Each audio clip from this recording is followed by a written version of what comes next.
Hello. तर jewellery मेकिंगसाठी basic काय काय गोष्टी लागतात किंवा काय काय टूल्स लागतात किंवा काय काय गोष्टी असायला पाहिजे जेव्हा तुम्ही ज्वेलरी मेकिंग स्टार्ट करता, तर ते मी आज तुम्हाला सांगणार आहे. सो ही रील शेवटपर्यंत नक्की बघा.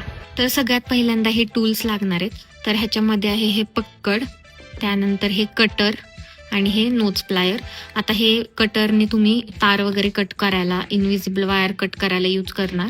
ही जी पक्कड आहे तर हे तुम्हाला असं प्रेस करून जेव्हा राऊंड वगैरे काय घ्यायचं असेल त्यासाठी तुम्ही करू शकता. लूप क्रिएट करायला सुद्धा करू शकता आणि प्रेस करायला सुद्धा करू शकता. जेव्हा तुम्हाला लॉक बीड्स वगैरे काही प्रेस करायचं असेल तेव्हा ते हे यूज करू शकता.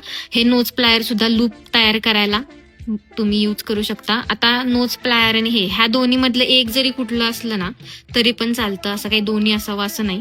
त्यानंतर 0.3 mm ची ही तार आहे, ही तुम्हाला बाइंडिंगसाठी लागणार.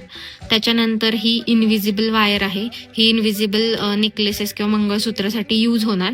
त्याच्यानंतर ह्या तार मी ज्या लास्ट व्हिडिओमध्ये सांगितलेल्या त्या 18 गेज, 20 गेज आणि 22 गेज, 20 गेज अशा वेगवेगळ्या साईजच्या तार असतात, तर त्या तुम्हाला लागतील. तर हे मोती आहेत, हे 2 mm आणि 4 mm ह्या साईजचे आहेत.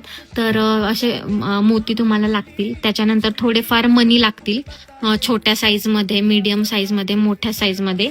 त्याच्यानंतर हे असे पेंडंट्स वगैरे लागतील. जे आता तुम्हाला जे जे काही बनवायचे ते तुम्हाला जी नीड असेल त्यानुसार तुम्ही ते पेंडंट्स वगैरे घेऊ शकता.